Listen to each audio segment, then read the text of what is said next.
Bom, se puder compartilhar o nome da editora dos Estados Unidos, vamos, eu vou fotografar tudo para vocês, eu mando lá no grupo do Telegram, lá no grupo do WhatsApp, tá bom?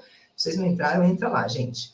Então, olha só, quando a gente fala, vou dar um tempinho aqui para ler o que vocês estão falando, quando a gente fala eu ou é meu, colocamos a mão no peito, no coração, é uma emoção, e não na cabeça a razão, é isso. Somos mesmo muito mais emoção do que razão. Que querido, Cláudio, isso mesmo, é bem isso. Somos seres emocionais. Essa primeira definição que a gente teve de o homem é um animal racional, precisa ser repensada. Nós somos seres emocionais por excelência. Por excelência. A Márcia dizendo, me impressiona saber que a maior parte do sistema nervoso é construído em suas linhas gerais ainda no período embrionário e fetal. Exatamente. Você tem ali toda a construção desse sistema nervoso, começando nesse período embrionário e fetal, e esse livro mostra muito bem isso também. Eles vão explicar exatamente essa nossa formação. Aline, já fiz planejamento diferente, ó, falando de tudo que a gente falou de antes, né? Já fiz planejamento diferente com o mesmo conteúdo de acordo com a necessidade de cada turma e também elaborei exercícios diferentes de acordo com cada singularidade humana, mais engessada. Menina, e não é isso? Eu fico desesperada com esse negócio de engessar.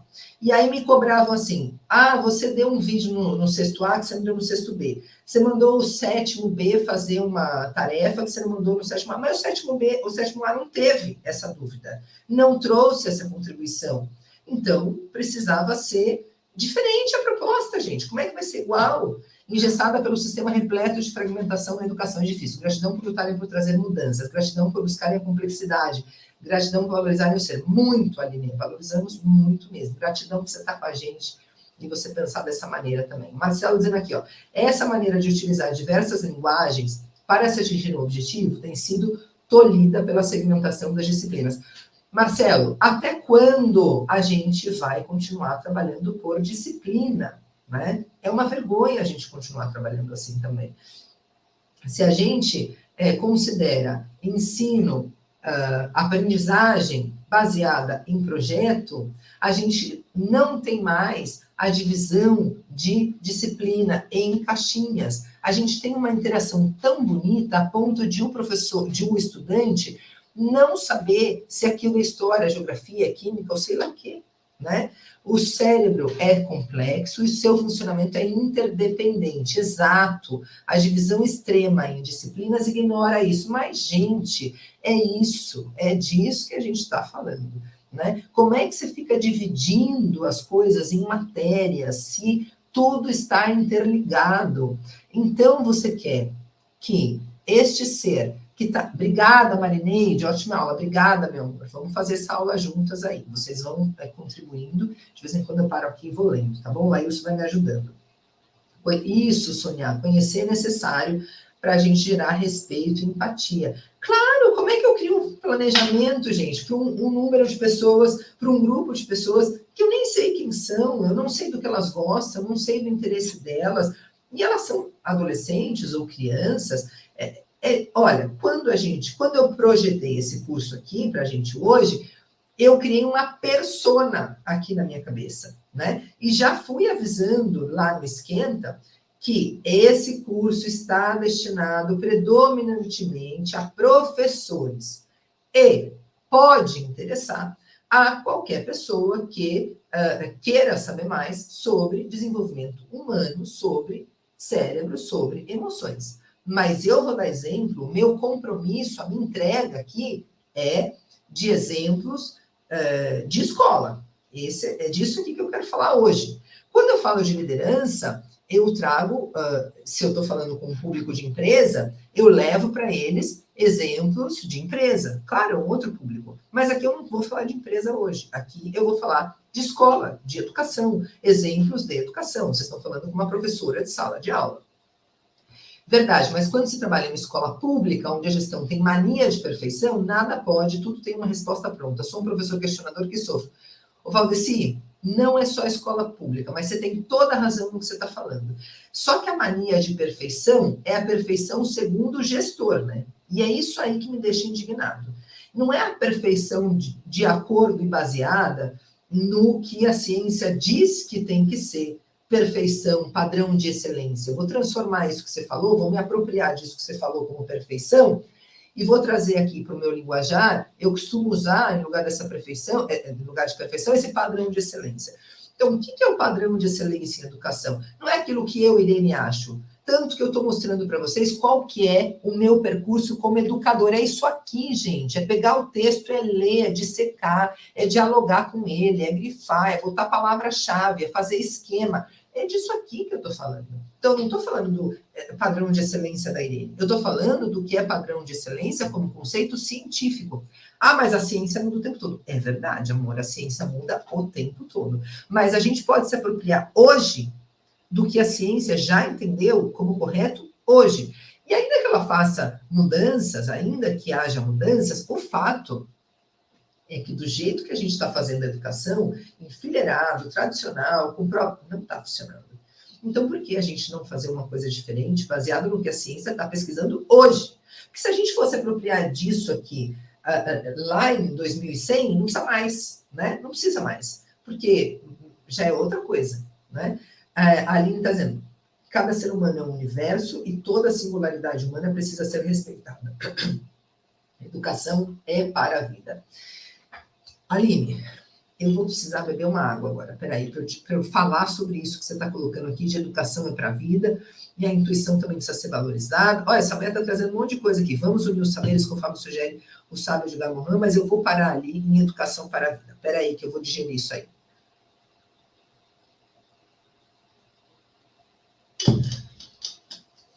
Olha, agora você está me deixando indignada. Vamos lá trabalhar a nossa indignação. Se a escola é um lugar de desenvolvimento humano, ou deveria ser, ela deveria justamente trabalhar educação para a vida. Ela deveria justamente trabalhar com conteúdos que nos tornassem mais aptos a enfrentar a vida. Mas olha a doideira. A escola quer ser uma bolha que retira o sujeitinho lá da sociedade, traz para ela aqui, como se ela fosse a protetora, uma célula protetora. Então, ela protege o ser aqui, ó, de toda a realidade que está acontecendo lá. Faz muito pouco tempo que a gente colocou em algumas escolas, por exemplo, uma matéria chamada Atualidades, né? Que nem toda escola conseguiu trabalhar direito isso aí. Pega lá um recortezinho de jornal, leva para a sala. Ai, meu Deus do céu, deixa para lá. A gente fala disso daqui a pouco. Mas a escola fica ali, naquela borbulha, naquela bolha, né? E ela não é permeável à comunidade. A gente precisa começar a enxergar a escola, e se você já entrou no site da Core, você deve ter visto que eu coloquei isso lá como um pilar, né, do que a gente entende como educação, do que eu, como fundadora, estou entendendo como educação, que é a escola como um núcleo organizador da comunidade. A rigor, a escola deveria ser permeável a tudo o que tem na comunidade. E ela deveria, inclusive, promover o diálogo com o entorno e buscar solucionar problemas reais do entorno. Por que eu dedico tanto tempo, e eu não estou dizendo que não precisa disso, tá? Mas por que eu dedico tanto tempo a assuntos tão desconectados com a realidade, se aqui do lado eu posso falar, por exemplo, sobre a questão da precariedade das residências irregulares nas comunidades periféricas. Então, eu, Irene, a Core, está aqui na região da Zona Sul de São Paulo, do Morumbi, e está bem na esquina aqui do Paraisópolis com o Capão Redondo. Facilmente você consegue ver da janela do apartamento como essas comunidades periféricas, como as favelas vão se constituindo de maneira irregular. Como é que a gente pode ajudar a solucionar isso? Como é que a gente pode trazer essa questão para dentro da escola? Agora, muito bem, aqui nesse entorno, nesse raio aqui de, vamos colocar 5 quilômetros, né? Quais são as associações que já estão cuidando disso? A Core não cuida disso, a Core cuida de educação. Ah, então tá, a gente já foi mapear. Quais são as organizações que cuidam de educação aqui no entorno? Quais são as escolas públicas que existem no entorno? Quais são as empresas que existem no entorno? A gente já foi mapear e a gente já tem tido contato muito bacana com algumas delas. E outras, escolas públicas, inclusive, fecham a porta na nossa cara. Por quê? Tem medo do que a gente vai ver? Não quer mostrar o que está sendo feito lá dentro? Tem medo de ser julgado? Acha que isso não é problema nosso? Acha que não precisa de ajuda? Eu não sei. Eu tenho um monte de perguntas aqui na minha cabeça. Mas o que eu sei é que, como professores, a gente muitas vezes se sente sozinho em sala de aula. E sozinho mesmo, às vezes sem respaldo e sem apoio de uma coordenação, de uma direção da escola. Né? Então é bacana, sim, a gente buscar rede de apoio permanente para aquilo que a gente quer fazer e entende como correto em educação. E para isso que nós criamos o nosso grupo de WhatsApp e de Telegram. Você já entrou lá? Entra lá, menino, entra lá, menina. A gente criou o grupo lá para vocês, para todo mundo poder falar de educação, de neurociência, de emoção. A gente vai ter mentorias exclusivas para esse grupo, para a gente compartilhar casos, sabe? Um dia de contação de caso, nós vamos abrir aí as janelinhas, eu quero ouvir vocês, estou numa escola tal, fazendo um projeto tal, eu quero conhecer os projetos de vocês nesses momentos de mentoria, porque a gente aprende na troca, a gente precisa dessa troca para aprender. Bom, mas eu estava falando com vocês, isso, olha lá, a Márcia está colocando aí para você. Gente, a Márcia presente está facilitando a vidinha de vocês, vamos combinar, né? Está colocando aí para vocês, ó, o link do Telegram, tá? Então, entrem aí no nosso link do Telegram. Façam parte do grupo, quem não faz ainda. Gente, vocês estão dando like nesse vídeo aí no YouTube? Deixa eu ver como é que vocês estão aí. Ó, aumenta esses likes aí, por favor, hein, gente? Capricha aí. Quem não deu like no vídeo do YouTube, corre lá e dá like no vídeo do YouTube também. Quem não seguiu ainda o nosso Instagram, veio por outros meios, segue lá, gente. Segue o nosso Instagram. Márcia Meliot tá fazendo um monte de material bom lá para vocês.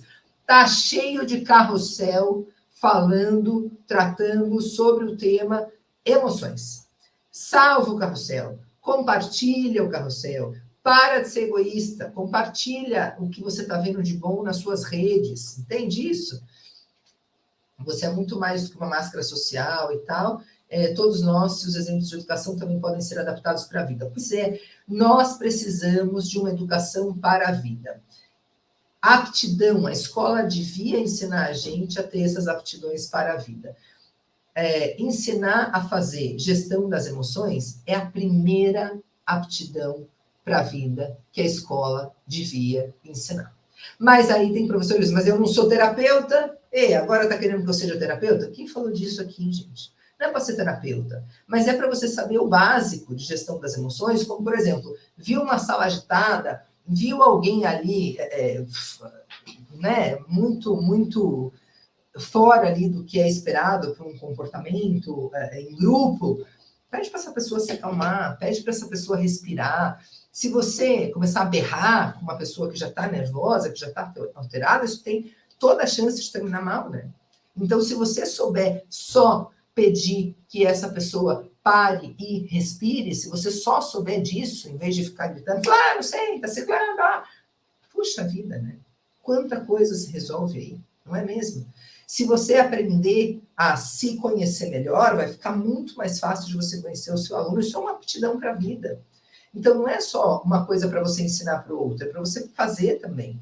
Se como professor você está vendo tudo agitado e você também se agita, você não consegue organizar aquela sala. Organizar a sala, gente, não é só organizar a parte física da sala, mas é importante a parte física da sala. Eu chegava no ponto de, às vezes eles apontam lápis e não tem essa caixinha aqui, né, para deixar o conteúdo aqui dentro, deixa ali na mesa. O que acontece? É um ser que está se apropriando do espaço. Lembra que a gente estava falando aqui de um sentido muito importante e pouco mencionado, que é o sinestésico, que trata justamente sobre a posição, o lugar que o meu corpo ocupa no espaço. Ele está aprendendo na adolescência, ele está desenvolvendo essa aptidão ainda. Então, está lá e não tem muita noção de que o bração vai derrubar esse negócio. E essa casquinha aqui do lápis, eu não sei se tem um nome mais apropriado para casquinha do lápis, tá? Vocês me ensinam? Essa casquinha aqui do lápis cai no chão. E aí entra, o professor espalha, é uma desgraça. Aí entra o professor, ele não apontou só aquele lápis, não foi só ele que apontou o lápis. E aí você tem ali a casquinha do lápis, você tem a embalagem do bolinho que ele comeu no horário que não devia, então ele comeu ali correndo e deixou cair. Tem o negócio da bala, isso quando não tem chiclete. Eu não dou conta. Eu não dou conta. Eu vou organizar esse espaço antes de começar a minha aula.